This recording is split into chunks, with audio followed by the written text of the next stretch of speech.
हमेशा की तरह मैक्सिमम एमसीक्यू सॉल्व कर रहे होंगे, क्योंकि मैं तो यही एक्सपेक्ट करता हूँ आप लोगों से। आप सब हार्ड वर्किंग हैं, एफर्ट करने वाले लोग हैं और एक्स्ट्रा ऑर्डनरी मेहनती हैं, कोई चिकू नहीं है आप में से। तो आज का जो हमारा मेन काम है, आज हमने चैप्टर 3+4 की डिस्कशन करनी है। चैप्टर 3+4 की डिस्कशन में बेटे पहले ही मैं आपको ये कहूँगा, इसको चिकू नहीं करवाना, इसका एक एक एमसीक्यू बहुत ध्यान से आपने डिस्कस करना है, एक एक पॉइंट आपको क्लियर होना चाहिए। डिस्कशन का तरीका ये होता है कि पहले आप पेपर खुद से सॉल्व करें, पेपर आपके सामने पड़ा, आप सॉल्व करते जाएं, जो आपकी प्रॉब्लम्स हैं बाद में आप डिस्कशन सुने। ये नहीं कि आप साथ साथ डिस्कशन सुन रहे हो, मतलब पहले एक दफ़ा सॉल्व कर लें फिर डिस्कशन सुने, सॉल्व करने से पहले डिस्कशन मत सुने। फर्स्ट एमसीक्यू है बच्चों, a body drop from a tower reach the ground in 4 second. कहते हैं एक बॉडी जो है वो टावर से ड्रॉप की गई है और ग्राउंड में वो पहुंचती है 4 सेकेंड में। अगर मैं इसकी डायग्राम बनाऊं तो ये समझ लें कि यहाँ से एक बॉडी को फेंका गया और ये इसका ग्राउंड लेवल है, यहाँ पे एक टावर है, यहाँ से बॉडी इधर से इधर तक पहुंचती है 4 सेकेंड में। आपने यहाँ से लेके यहाँ तक जो डिस्टेंस है ये निकालना है, इसको फाइंड आउट करना है कि टावर से एक बॉडी को फेंका गया, वो 4 सेकेंड में यहाँ तक पहुँची, आप बच्चों ने उसका डिस्टेंस फाइंड आउट करना है। बेटा इस केस में कैसे आप सॉल्व करेंगे, क्योंकि सेकेंड इक्वेशन ऑफ मोशन ही लगेगी VIT + हाफ GT²। चूँकि इनिशियली एक बॉडी रेस्ट में थी जब आपने उसको फेंका, तो इसका मतलब ये है कि बेटे इसकी VI की वैल्यू 0 होगी। अगर VI की वैल्यू 0, आप यहाँ पे 0 लिखेंगे, ये हिस्सा 0 हो जाएगा, जस्ट ये बच जाएगी वैल्यू हाफ GT²। जस्ट इसमें वैल्यू लगाओ, ये आपके पास आ जाएगा S = हाफ, G की जगह पे आएगा 10, आगे लिखा हुआ है T की वैल्यू है 4, 4 का स्क्वायर आप लेंगे तो ये 2 5 = 10, तो S = 5 × 16, ये आपके पास वैल्यू जो है इसकी वो 80 आ जाएगी। अब इसमें बड़ी मेन चीज़ ये है कि वो कह रहा है 4 सेकेंड। मैंने आपको लेक्चर में बताया था, अगर वो 4th कहता है तो कुछ और आंसर आता। इस केस में तो आंसर है इसका अल्फा ऑप्शन 80 मीटर, लेकिन अगर वो 4th कहता तो फिर मैंने आपको उसका शॉर्टकट लिखा है। शॉर्टकट ये इसका नहीं है, ये मैं आपको पहले बता रहा हूँ, वो मैंने जो आपको 4th सेकेंड या 3rd सेकेंड के लिए शॉर्टकट बताया था, वो आपके पास है G/2 × 2n-1। शुरू में उसके VIT आता है, लेकिन इस केस में चूंकि VI 0 हो गई है तो ये इसका शॉर्टकट फार्मूला है। ये तब यूज़ करना है जब वो 4th कहेगा। 4th का मतलब 4 सेकेंड पूरे नहीं हुए, तीसरे और चौथे सेकंड के दरमियान वाला जो टाइम है that is 4th second. Second MCQ देखें। सेकेंड एमसीक्यू में उसने आप सबको एक पजल करने की, मामू बनाने की कोशिश की है कि a particle start with constant velocity of 10 metre per second. कहता है एक पार्टिकल जो है वो 10 मीटर पर सेकेंड की वेलोसिटी से मूव कर रहा है। It covers a distance of 20 metre along a straight line in 2 second. What is the acceleration of the particle. बेटे की पॉइंट है कांस्टेंट वेलोसिटी। सेकेंड एमसीक्यू में खुद सोचो आप, ये इसका की पॉइंट है कांस्टेंट वेलोसिटी। अगर तो बच्चों वेलोसिटी कांस्टेंट है, अगर वेलोसिटी कांस्टेंट है तो आपको पता है एक्सेलरेशन हमेशा 0 होता है। अक्सर बच्चे इसमें पजल हो जाते हैं, इसको नहीं सोचते। सिंपल एमसीक्यू है। थर्ड देखें तो सेकेंड एमसीक्यू का राइट ऑप्शन है डेल्टा ऑप्शन। सेकेंड का राइट ऑप्शन डेल्टा होगा 0। थर्ड एमसीक्यू देखें।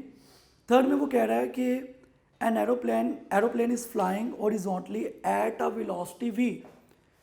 Eight velocity v it drops a packet from height. कहता है एक एरोप्लेन है वो हॉरिजॉन्टली मूव कर रहा है और ऊपर से वो एक पैकेट ड्रॉप करता है, मीन्स कि एक पैकेट फेंकता है। जैसे कोई भी एरोप्लेन है वो मूव कर रहा है और मूव करते करते वो एक पैकेट जो है वो फेंकता है, हॉरिजॉन्टली मूव कर रहा है। टाइम टेकन क्या होगा, ये टाइम टेकन कैसे निकालेंगे। देखिए थर्ड एमसीक्यू में भी आपने सॉल्व वैसे ही करना है।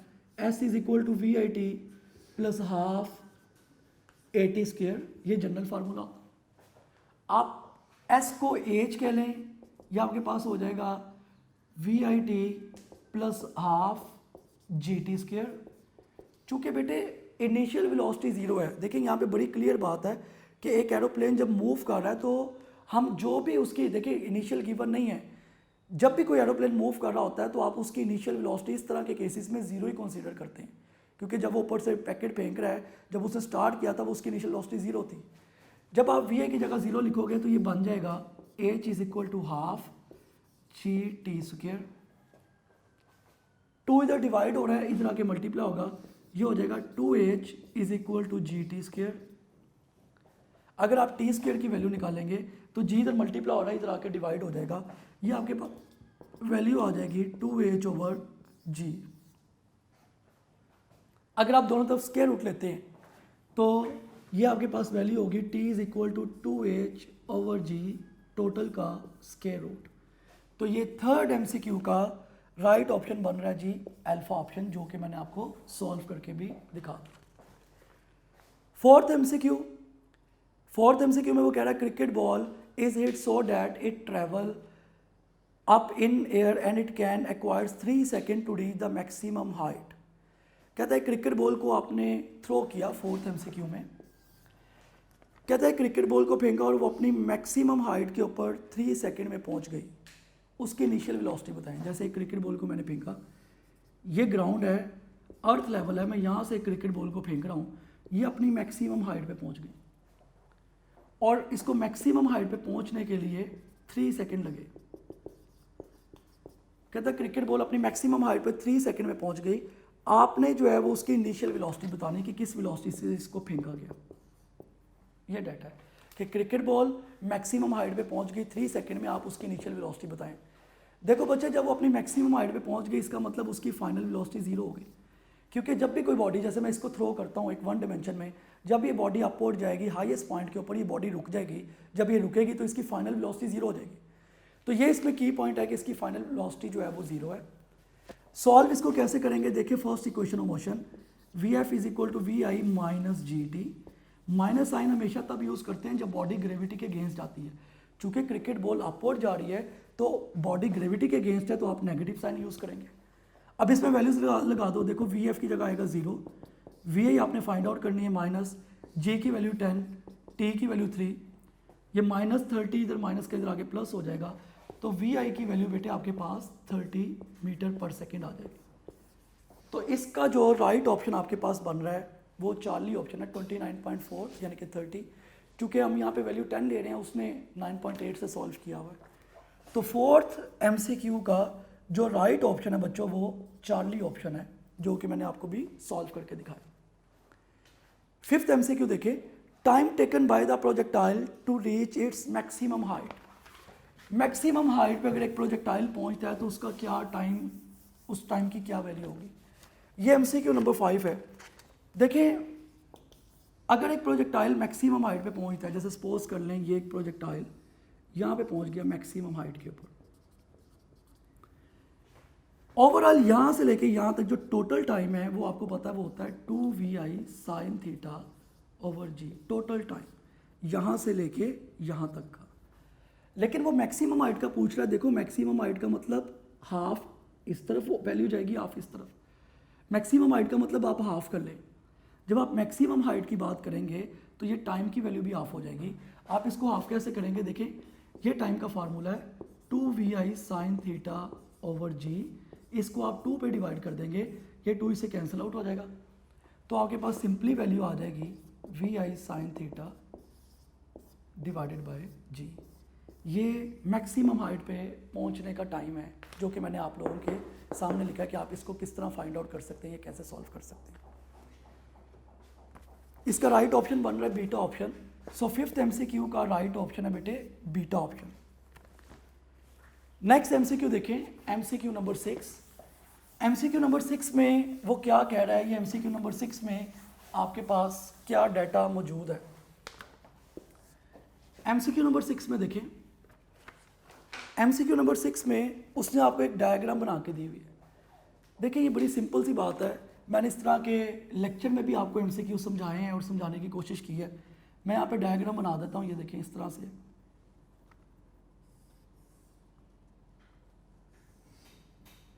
ये उसने डायग्राम बनाई हुई है। एक्स एक्सिस के लॉन्ग उसने टाइम लिया हुआ है सेकेंड में, और वाई एक्सिस के लॉन्ग उसने जो है वो वेलोसिटी ली हुई है मीटर पर सेकेंड में। ये आपके पास यहाँ पे वैल्यू 10 है, ये आपके पास 0 वैल्यू है, ये भी 10 है, ये 20 है, ये 30 है, और वो कह रहा है कि इसके मुताबिक आप डिस्टेंस निकालें, ऊपर 15 है। अब सबसे मेन की पॉइंट क्या है कि कभी भी आपको ग्राफिकल क्वेश्चन आए तो आपको मैंने कॉन्सेप्ट बताया हुआ है कि area under velocity time graph provides you distance. जब भी आपको वेलोसिटी टाइम ग्राफ दिया गया हो तो बच्चों आपने उसका एरिया लेना है, वो आपके पास डिस्टेंस आ जाएगा। देखो यहाँ पे 3 डायग्राम्स बन रही हैं, ये ट्राइंगल है, ये आपके पास रेक्टेंगल और ये भी ट्राइंगल। तो सॉल्व कर लो कि यहाँ पे डिस्टेंस होगा, पहले आप इसको सॉल्व करो। एरिया ऑफ ट्राइंगल का फॉर्मूला होता है हाफ इनटू बेस। बेस देखो ये स्टार्टिंग 0 है, यहाँ तक बेस 10 है, 10 माइनस 0 यानी कि 10, बेस की वैल्यू 10, हाइट की वैल्यू बच्चों कितनी है 10 प्लस, पहले आपने ट्राइंगल को सॉल्व किया, अब आपने रेक्टेंगल को सॉल्व किया। 20 में से 10 माइनस करें, क्योंकि हमेशा माइनस करके आपने बेस लेनी होती है। 20 में से 10 माइनस करेंगे 10 आ जाएगा, हाइट भी इसकी 10 है, तो यहाँ पे होगा 10 मल्टीप्लाई बाई 10 प्लस आगे जो ट्राइंगल बन रही है इसका भी आप एरिया निकालेंगे, तो एरिया का फॉर्मूला होगा हाफ बेस इंटू हाइट। 30 में से 20 माइनस कर देंगे तो 10 आएगा, इंटू जो हाइट है आपके पास वो 10 है। अब इसको ऐड कर ले सबको, देखिए ये 2 5 आर 10, 10 को 5 से मल्टीप्लाई करवाएंगे, ये होगा 50 प्लस 10 10 आर 100 प्लस इसको भी आप सॉल्व कर लें, 2 5 आर 10, ये भी आपके पास 50, सॉल्व करोगे तो ये आपके पास आ जाएगा 200 मीटर। ये इसकी राइट ऑप्शन होगा। तो इस एमसीक्यू का राइट ऑप्शन, 6 एमसीक्यू का राइट ऑप्शन बन रहा है चार्ली ऑप्शन, जो कि मैंने आपको भी सॉल्व करके दिखाया। नेक्स्ट अब हम देखते हैं कि नेक्स्ट और क्या क्या है इसमें चीज़ें। 7th एमसीक्यू अब देखते हैं कि 7th में वो क्या कह रहा है, या आपने क्या फाइंड आउट करना है। 7th एमसीक्यू में वो कह रहा है the kinetic energy of a particle is E, it's momentum is. तो बेटे मोमेंटम और काइनेटिक एनर्जी में मैंने आप बच्चों को रिलेशन बताया हुआ है कि मोमेंटम और काइनेटिक एनर्जी में रिलेशन होता है 2m/ke is equal to p square. ये मैंने आपको लेक्चर में ड्राइव भी करके दिखाया था। जब आप इसको सॉल्व करोगे, इसका स्क्वायर रूट लो दोनों तरफ, यह आ जाएगा p is equal to square root 2m/ke। तो ये मोमेंटम की वैल्यू है। इसको आप काइनेटिक एनर्जी कह लें, एनर्जी कह लें, एनर्जी काइनेटिक एनर्जी एनर्जीज में ही आएगी। तो इसका जो राइट ऑप्शन आपके पास वो अल्फा ऑप्शन है।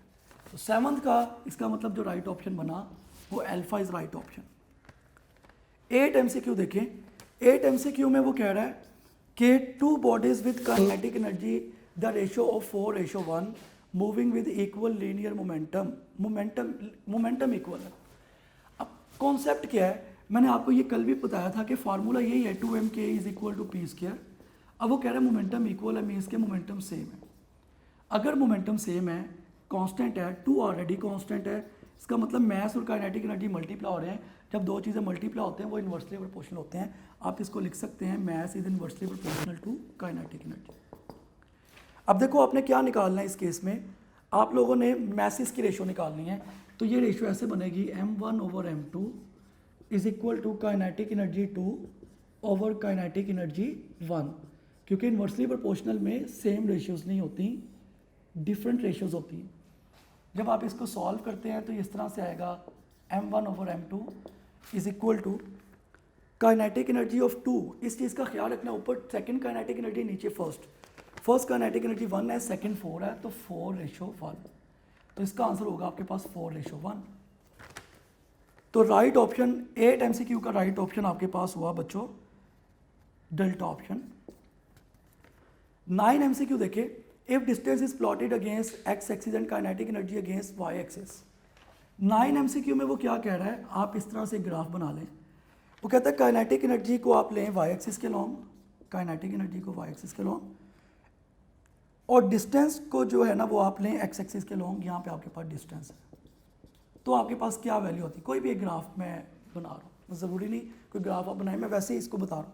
अगर आप इसकी स्लोप लें, देखो स्लोप किस तरह से आप लोगे, change in y axis over change in x axis. Y axis पे एनर्जी का यूनिट होता है न्यूटन मीटर, एक्स एक्सिस पे डिस्टेंस का यूनिट होता है मीटर। देखो जब आप इसको सॉल्व करोगे, स्लोप यही होती है ना, change in y axis over change in x axis. तो वाई एक्सिस पे न्यूटन मीटर है, एक्स एक्सिस पे बच्चों आपके पास मीटर है, ये दोनों कैंसिल आउट हो जाएंगे। तो यहाँ पे आपके पास आंसर न्यूटन आ गया, जो कि न्यूटन का मतलब होता है फोर्स। तो राइट ऑप्शन एमसीक्यू नंबर 9 में राइट ऑप्शन बन रही है beta option. Beta is right option. MCQ number 10 जो कि पास पेपर का एमसीक्यू है, पास पेपर्स में आया हुआ ये। MCQ नंबर 10 में कह रहा है escape velocity of a body projected vertically upward with the surface of earth 11 kilometre per second if the body is projected at an angle of 45 degree with vertical the escape velocity. बेटे escape velocity angle के independent होती है।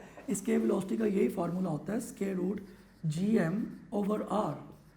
Escape velocity दो चीज़ों के independent है। अगर हम इंडिपेंडेंसी की बात करें तो ये मैस ऑफ ऑब्जेक्ट के भी इंडिपेंडेंट होती है और एंगल थीटा के भी इंडिपेंडेंट होती है। इसका मतलब ये है कि आप जितना मर्जी एंगल चेंज कर दें इस पर कोई फ़र्क नहीं होगा। तो इसका राइट ऑप्शन आपके पास डेल्टा ऑप्शन। 10 का right option is delta option.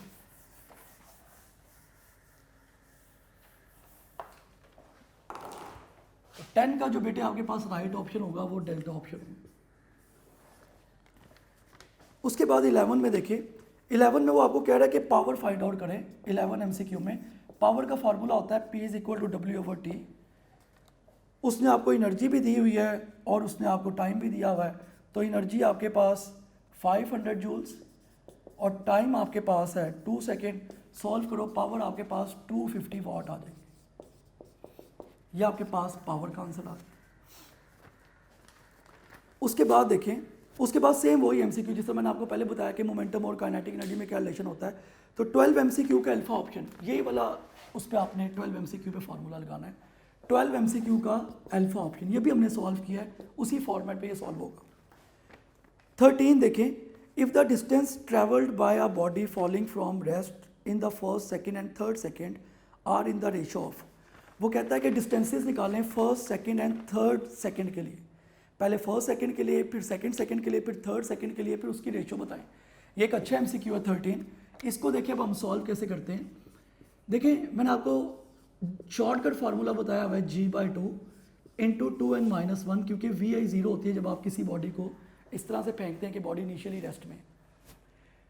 अब देखो फर्स्ट सेकंड के लिए यहाँ पे मैं तीनों सेकंड्स के लिए मैं निकालता हूँ। मैं कहता हूँ फॉर फर्स्ट सेकंड, यहाँ पे S1 की वैल्यू क्या आएगी मेरे पास, G की वैल्यू 10 होती है, 10 / 2 आगे n की जगह पे आप 1 लिखोगे -1। तो फर्स्ट सेकंड के लिए आपके पास वैल्यू आ गई 5, 2 - 1 यानी कि 1। फर्स्ट सेकंड के लिए डिस्टेंस आपके पास आ गया बच्चों 5 मीटर। इसी तरह अब आप सेकंड के लिए भी डिस्टेंस निकालें, फिर थर्ड सेकंड के लिए भी निकालें। फर्स्ट सेकंड का तो आपके पास आ गया डिस्टेंस। अब मैं सेकंड के लिए इसको सॉल्व करता हूँ कि अगर मेरे पास सेकंड है 4 सेकंड यानी कि दूसरे सेकंड, पूरा दूसरा सेकंड है। सेकंड का मतलब होता है अभी कंप्लीट नहीं हुआ। फोर्थ का मतलब जैसे 4 अभी 4 सेकंड जो है वो कंप्लीट नहीं हुआ। अगर आप सेकंड कहते हैं तो S2 = यही फार्मूला G/2 × 2n-1। सिर्फ आप जब इसकी जगह पे 2 लिखेंगे यहाँ पे आ जाएगा 10/2 और अंदर लिखा हुआ है 2, n की जगह यहाँ पे 2 होगा -1। इसका मतलब ये आपके पास वैल्यू आ जाएगी 5 और अंदर आपके पास 4 - 1। सेकंड के लिए आपके पास वैल्यू आ गई 5 और 3 यानी कि 15 मीटर। इसी तरह थर्ड सेकंड के लिए भी आप वैल्यू फाइंड आउट करें। अगर मैं थर्ड सेकंड की बात करता हूँ, फॉर थर्ड सेकंड के लिए अगेन यही फार्मूला है 3 = G/2 × 2n-1। जब आप इसको सॉल्व करेंगे ये आपके पास आ जाएगा 10 / 2 5, 2n की जगह पे आप 3 लिखेंगे -1। तो थर्ड सेकंड के लिए 5, अंदर आ गया 6 - 1 यानी कि 5। थर्ड सेकंड के लिए वैल्यू आपके पास आ गई 25 मीटर। अब देखो फर्स्ट के लिए भी निकाल लिया, सेकंड के लिए भी निकाल लिया, थर्ड के लिए भी निकाल लिया। तीनों के लिए जो आपने फाइंड आउट किया उसकी रेशो ले लो। रेशो किस तरह से लेंगे, ऐसे लिख लो S1 ratio S2 ratio S3 = S1 की वैल्यू आपके पास 5, S2 की आपके पास वैल्यू है 15, S3 की आपके पास वैल्यू है 25। देखो 5 पे अगर मैं सबको डिवाइड, इसमें भी 5 कॉमन है, इसमें भी है, 5 पे डिवाइड कर दें सबको, इसको भी, इसको भी, इसको भी, तो ये आपके पास आंसर आएगा 5 3 = 15, ये 5 5 = 15, 1:3:5, क्योंकि 5 5 = 15 होता है, 5 3 = 15 होता है, 5 5 = 25 होता है। ये इसका राइट ऑप्शन होगा 1:3:5। नेक्स्ट MCQ पे हम चलते हैं। नेक्स्ट MCQ में बच्चों उसने आपको MCQ नंबर 14 में 13 का बीटा ऑप्शन जो मैंने अभी सॉल्व किया, 13 का बीटा इज राइट ऑप्शन। 14 पे चलते हैं। 14 पे भी उसने आपको एक डायग्राम बना के दी हुई है। देखो अगेन वो आपको एक ग्राफ बना के दे रहा है और आपने इसमें इस केस में जो है वो उसका मोमेंटम फाइंड आउट करना है। अब जो उसने आपको डायग्राम बना के दी हुई है उसका आप एरिया ले लें। देखिए इस तरह की एक डायग्राम बन रही है जो उसने आपको MCQ नंबर 14 में डायग्राम गिवन है। वो कह रहा है the graph shows how the force acting on the body varies with time assuming that the body is moving in a straight line by how much is momentum change in 6 second. 6 second में momentum कितना change होगा। देखो पहले उसमें rectangle बन रही है और बाद में उसमें ट्रेपीजियम। दो डायग्राम बन रहे हैं ना इसमें MCQ नंबर 14 में। एक देखो ऐसे रेक्टेंगल बन रही है और एक ट्रेपीजियम बन रही है। ट्रेपीजियम मतलब इस तरह से, देखो ये ट्रेपीजियम बन रही है। आपने एरिया ऑफ रेक्टेंगल भी निकालना है, एरिया ऑफ ट्रेपीजियम भी निकालना है। चूँकि फोर्स और टाइम का जो ग्राफ होता है उसका आप जब एरिया निकालते हैं तो आपके पास मोमेंटम आता है। तो आप एरिया किस तरह निकालेंगे। रेक्टेंगल का एरिया मतलब अगर मैं इसको सॉल्व करूँगा, रेक्टेंगल का एरिया आ रहा है 2 × 2, रेक्टेंगल का एरिया 4। डायग्राम बड़ी क्लियर दी हुई। ट्रेपीजियम का जो एरिया है इसका बहुत से बच्चों को फार्मूला नहीं पता होता है। इसके एरिया का फार्मूला होता है half base multiply by sum of 2 parallel sides. ये इसके एरिया का फार्मूला है कि half base into sum of 2 parallel sides. तो अब मैं इसका जो एरिया निकालता हूँ, इसके एरिया का हाफ, देखो इसकी बेस स्टार्ट हो रही है 2 से और एंड हो रही है 6 के ऊपर। 6 - 2 होगा आपके पास बेटे 4 multiply by sum of 2 parallel side. एक वैल्यू 2 है और एक वैल्यू 6 है। पैरेलल साइड का मतलब आमने सामने वाली। तो इधर आपके पास आ जाएगा 2 + 6। इसका मतलब जब आप इसको सॉल्व करेंगे ये आपके पास होगा 2 मल्टीप्लाई बाय 2 + 6 कितना होता है बेटे 8। ये हो गया 16। तो चूँकि इस ग्राफ में दो डायग्राम बन रही हैं, एक रेक्टेंगल और एक बच्चों आपके पास ट्रेपीजियम। तो रेक्टेंगल का एरिया आपके पास 4 आया, ट्रेपीजियम का एरिया आपके पास 16 आया। इन दोनों को ऐड कर दो, 4 + 16 आंसर कितना हो जाएगा बच्चों 20। तो इस MCQ का 14 का जो राइट ऑप्शन है आपके पास वो चार्ली ऑप्शन है जो मैंने अभी सॉल्व किया। 15 देखें। 15 भी दोबारा से उसने डायग्राम वाला क्वेश्चन दे दिया 15। अब 15 में क्या होगा या 15 में क्या चीज़ें करने वाली वो देखिए आप। 15 MCQ में जो उसने आपको डायग्राम बना के दी है उसमें अगेन वही चीज़ें हैं। 15 में ये डायग्राम इस तरह से है।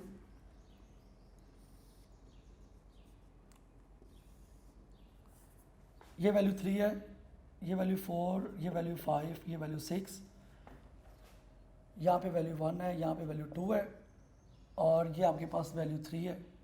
यहाँ पे फोर्स है और यहाँ पे आपके पास डिस्प्लेसमेंट है। इसका मतलब उसने फोर्स और डिस्प्लेसमेंट का ग्राफ दिया हुआ है। वो कहता है बॉडी 0 से स्टार्ट हो रही है और 6 तक जा रही है। ये वैल्यू 0 है, ये 6 है। कहता है आपने इसका वर्क डन फाइंड आउट करना है। अब इसमें मेन चीज़ ये है कि आपको पता है फोर्स और डिस्प्लेसमेंट ग्राफ आप ये पढ़ते हैं कि एरिया अंडर FD ग्राफ जो भी आपको जो भी FD ग्राफ का एरिया होगा वो आपको वर्क डन ही प्रोवाइड करेगा। इसका वर्क डन आपने निकालना है।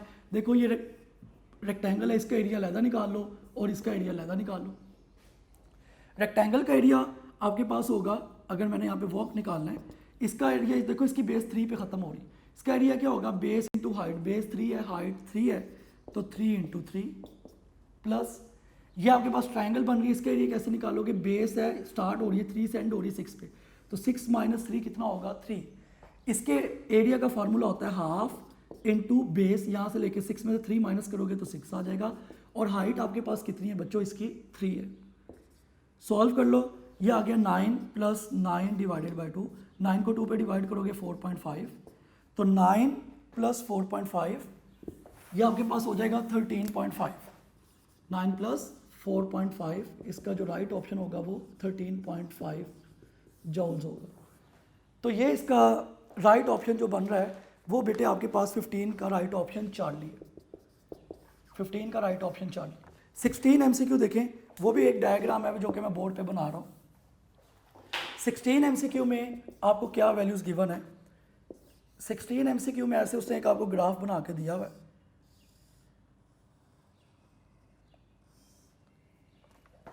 इसको 0 कह लें, ये A कह लें, ये B पॉइंट है, ये C पॉइंट है और ये D पॉइंट है।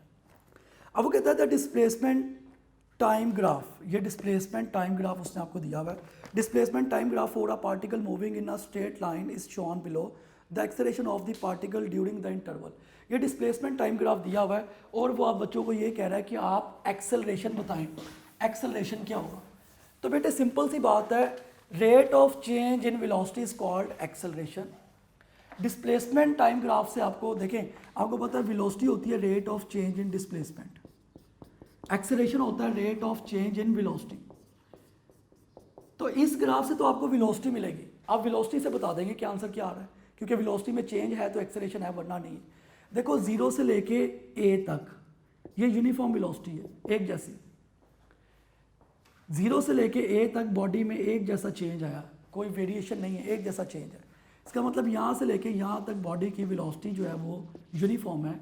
अगर बॉडी की वेलोसिटी यूनिफॉर्म है तो इसका मतलब यहाँ पे इसका जो एक्सेलरेशन है वो 0 आएगा, क्योंकि जब बॉडी में चेंज ही नहीं आ रहा तो उसके जो एक्सेलरेशन की वैल्यू होगी वो 0 होगी। उसके बाद देखो यहाँ से लेके यहाँ तक ये वाला हिस्सा, ये भी सारा कांस्टेंट है, ए से बी तक, इसमें कोई स्लोप में चेंज नहीं आया, एक जैसी वैल्यू, बिल्कुल एक जैसा स्ट्रेट है ये। इसका मतलब ए से बी तक भी एक्सेलरेशन 0 है। अब बी से सी देखो, देखो बी से सी जो उसने बनाया ना उसमें वेरिएशन है, ये आपको कर्व यही बता रही है वेरिएशन है। अगर बी से सी में वेरिएशन है तो इसका मतलब यहाँ पे एक्सेलरेशन होगा, इसका एक्सेलरेशन 0 नहीं होगा। दोबारा सी से डी देखो, सी से डी एक स्ट्रेट लाइन है, स्ट्रेट लाइन का मतलब इसकी स्लोप कांस्टेंट, अगर स्लोप कांस्टेंट तो वेलोसिटी कांस्टेंट, और वेलोसिटी कांस्टेंट तो एक्सेलरेशन 0। मतलब हर पॉइंट पे मैंने बता दिया कि पहले पॉइंट पे भी एक्सेलरेशन 0, दूसरे पे भी 0, तीसरा जो पॉइंट है उसमें वेरिएशन आई है उस पर स्लोप 0 नहीं है, पॉजिटिव है, और बाकी सब के ऊपर उसकी वैल्यू 0। इसका राइट ऑप्शन बनेगा डेल्टा ऑप्शन। 16 का राइट ऑप्शन है बच्चों डेल्टा ऑप्शन। उसके बाद देखो 17 MCQ में वो क्या कह रहा है। 17 MCQ में ना उसने आपको एक ग्राफ बना के दिया हुआ है, ये अगेन इस तरह से ये ग्राफ है, ये पॉइंट बी है, ये पॉइंट ए है, ये पॉइंट सी है, और ये वेलोसिटी टाइम ग्राफ है, ये उसने आपको पॉइंट बना के दिया। वो कहता है the velocity time graph of a body is shown in figure, ये उसने आपको वेलोसिटी टाइम ग्राफ दिया हुआ है, और वो कह रहा है it indicates at alpha option at B force is 0। देखो बी पे फोर्स 0 तो नहीं है, फोर्स तो डाउनवर्ड आ रही है, मीन्स की डिक्रीज हो रही है, इसका मतलब अल्फा ऑप्शन तो हो ही नहीं सकता। बीटा ऑप्शन है at B there is a force but towards motion, ऐसा तो नहीं है, बी पे तो डिक्रीमेंट आ रहा है, वो टुवर्ड्स मोशन तो नहीं है, अगेंस्ट है, डिक्रीमेंट है। देखो ग्राफ जब डाउनवर्ड होता है वो टुवर्ड्स मोशन नहीं होता, वो डिक्रीमेंट होता है, इस केस में वो टुवर्ड्स मोशन नहीं है। Charlie option at B there is a force which opposes motion, Charlie is right option कि बी पे फोर्स लग रही है लेकिन वो अपोज कर रही है, अपोजिट डायरेक्शन में, देखो डाउनवर्ड जा रही है। डेल्टा नन ऑफ दिस, तो इसमें जो राइट ऑप्शन होगा आपके पास वो चार्ली होगा, चार्ली इज राइट ऑप्शन। 17 का चार्ली ऑप्शन। 18 देखें, a body is projected with kinetic energy eight an angle of 60 degree. तो मैंने काइनेटिक एनर्जी का आपको फार्मूला बताया हुआ है। 18 में काइनेटिक एनर्जी का फार्मूला होता है kinetic energy at height h is equal to kinetic energy initial dot cos square theta, ये काइनेटिक एनर्जी का फार्मूला है। आप थीटा की जगह पे 60 डिग्री यूज़ करें, जब आप 60 डिग्री लिखेंगे तो kinetic energy at height h is equal to kinetic energy initial dot cos 60 होता है 1/2, तो कॉस स्क्वायर 60 है तो 1/2 का स्क्वायर हो जाएगा। तो kinetic energy at height h is equal to kinetic energy initial divided by 4, ये इसका राइट ऑप्शन होगा। तो इसका 18 का जो राइट ऑप्शन है वो डेल्टा बना, जो कि मैंने आपको ये सॉल्व करके दिखाया। 19 देखें, 4 projectiles are projected with the same speed at 20 degree. 4 उसने एंगल दिए हैं, कहता है रेंज किस पे मैक्सिमम होगी। उसने 4 एंगल्स आपको दिए हैं और वो पूछ रहा है आपसे कि रेंज किस पे मैक्सिमम होगी। अगर आपको 4 एंगल गिवन है 19 MCQ में, आपको उसने एक 35 डिग्री दिया हुआ है, एक उसने आपको 20 डिग्री दिया हुआ है, एक 60 डिग्री है और एक 75 डिग्री। वो आपको ये वैल्यूज दे के पूछ रहा है कि रेंज मैक्सिमम किस पे है। देखो रेंज का फार्मूला होता है VI²/G sin 2 थीटा। थीटा की वैल्यू आपको पता है, अगर आप 45 रखें तो रेंज मैक्सिमम होती है। यहाँ 45 रखोगे तो sin 90 यानी कि मैक्सिमम रेंज। यहाँ पे 45 की ऑप्शन नहीं है। जब 45 की ऑप्शन नहीं होती तो उसके क्लोजेस्ट देखो, क्या 75 क्लोजेस्ट है 45 के? नहीं। क्या 60 क्लोजेस्ट है? नहीं। क्या 20 क्लोजेस्ट है? नहीं। सबसे क्लोजेस्ट क्या है 45 के? 35 डिग्री। तो इसका राइट ऑप्शन क्या होगा आपके पास? 35 डिग्री। जो क्लोजेस्ट है वहाँ पे रेंज मैक्सिमम होगी। तो इसका जो राइट ऑप्शन 19 का है वो बीटा ऑप्शन, जो मैंने आपको भी समझाया। 20 का राइट ऑप्शन अल्फा है। 20 एक सिंपल सा एमसीक्यू था कि वो टेंशन की बात कर रहा था, तो टेंशन आपको पता है mg के इक्वल है। 21 में देखें, the range of the projectile will be 4 time the height of, वो कह रहा है रेंज जो है वो 4 टाइम है हाइट से। अगर रेंज 4 टाइम्स है हाइट से तो आपने एंगल थीटा की वैल्यू बतानी है। देखें इस केस में एंगल थीटा की वैल्यू किस तरह आएगी, रेंज जो है वो कह रहा है हाइट के 4 टाइम्स है, तो आपने एंगल थीटा की वैल्यू बतानी है। फार्मूला आपके पास यही होता है, R tangent theta is equal to 4h। अगर रेंज हाइट के 4 टाइम्स है तो जस्ट आप यहाँ पे वैल्यूज लगा दें और ये आपके पास आ जाएगा 4h tangent theta is equal to 4h। ये दोनों कैंसिल आउट हो जाएंगे, ये आ जाएगा tangent theta is equal to 1। तो थीटा की वैल्यू निकालनी है, इधर आके tan इनवर्स 1 हो जाएगा और टेंजेंट इनवर्स 1 बच्चों 45 डिग्री होता है। तो इस केस में जो राइट ऑप्शन आपके पास बन रहा है 21 का राइट ऑप्शन आपके पास अल्फा ऑप्शन। तो अभी हमने 21 सॉल्व किया, इसका आपके पास जो राइट ऑप्शन आया वो अल्फा ऑप्शन।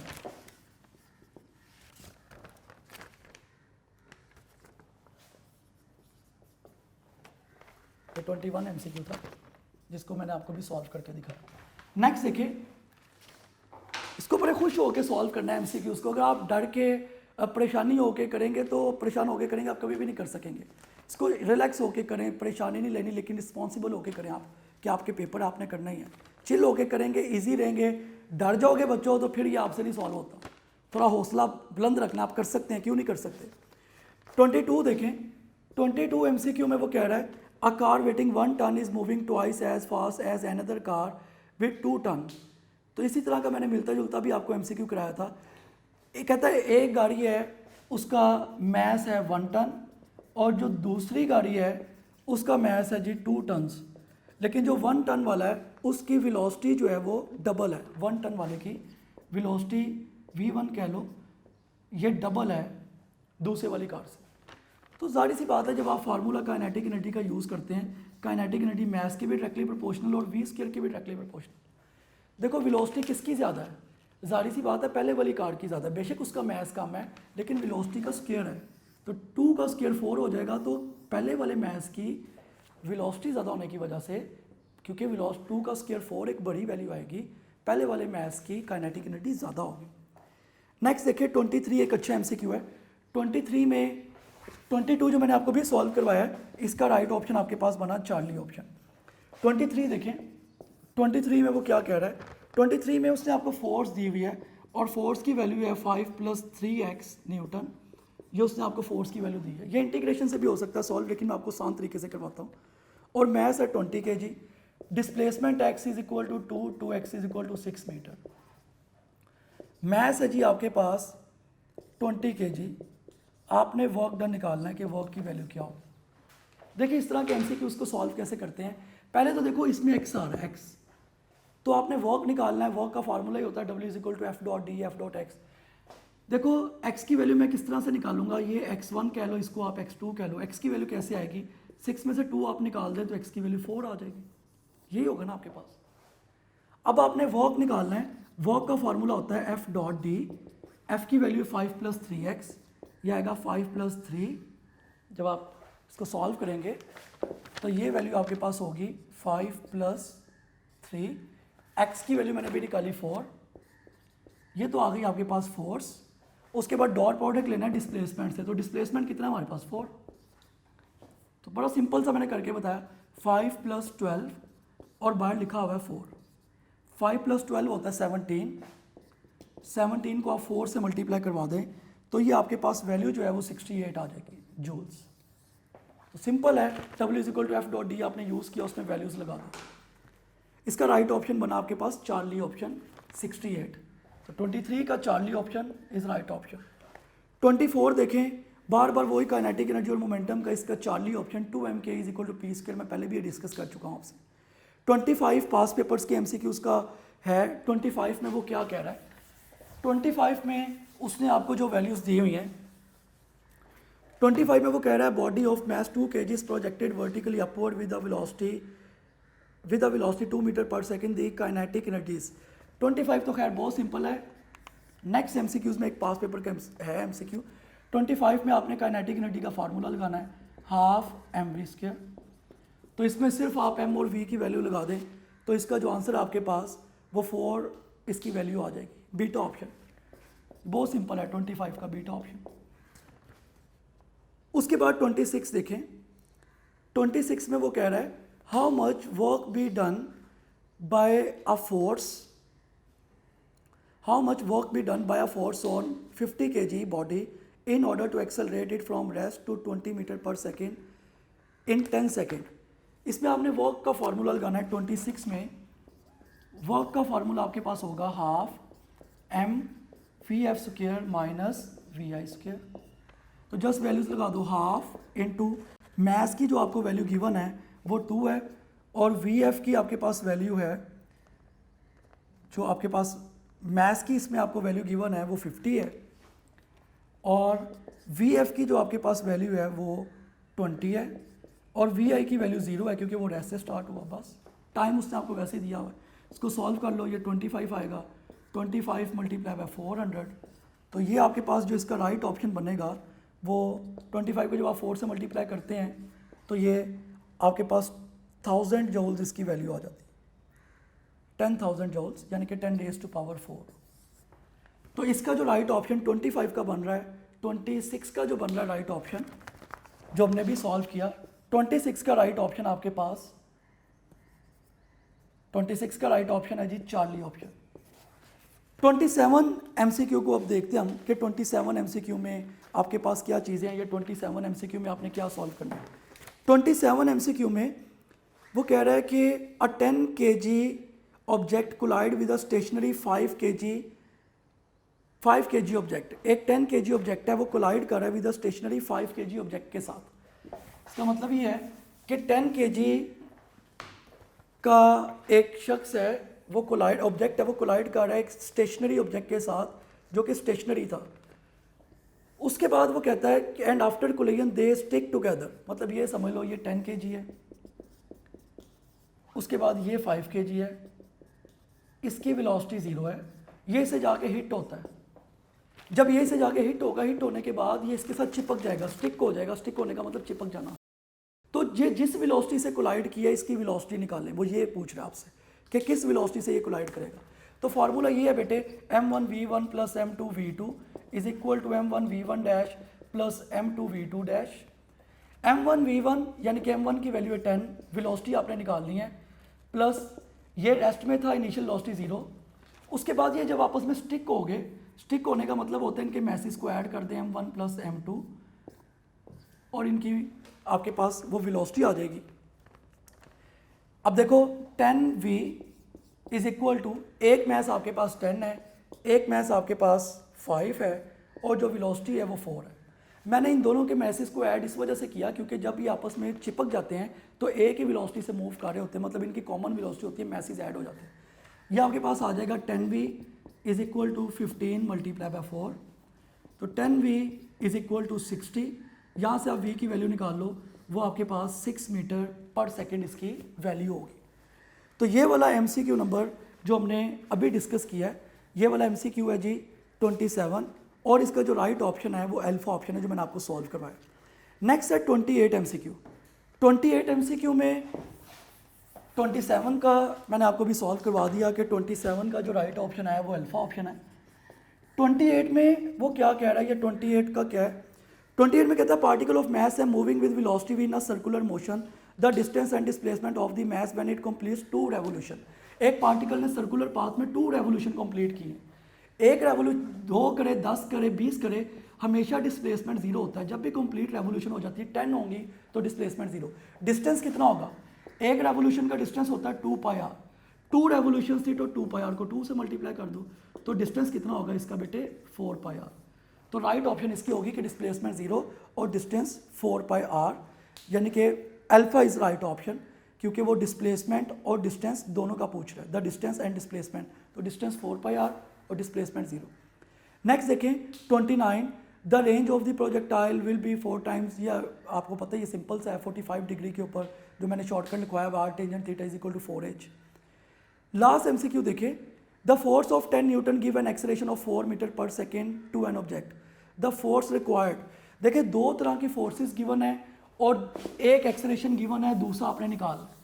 कभी भी ऐसा जिसका लास्ट MCQ है, इसको आपने कैसे सॉल्व करना है? देखें, acceleration is directly proportional to force. जब आप रिलेशन बनाते हैं तो A1/A2 is equal to F1/F2, ये आप रिलेशन बनाते हैं।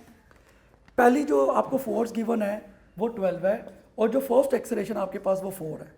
नेक्स्ट फोर्स आपने निकालनी है वो x है और जो नेक्स्ट एक्सेलरेशन है वो जी आपके पास 10 है।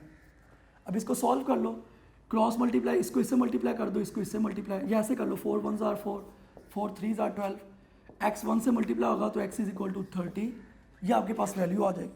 तो 30 न्यूटन जो कि आंसर आ रहा है। 30 MCQ का राइट ऑप्शन है डेल्टा ऑप्शन, 30 न्यूटन। तो ये बेटे आज की डिस्कशन थी जो मैंने आप बच्चों से डिस्कशन की।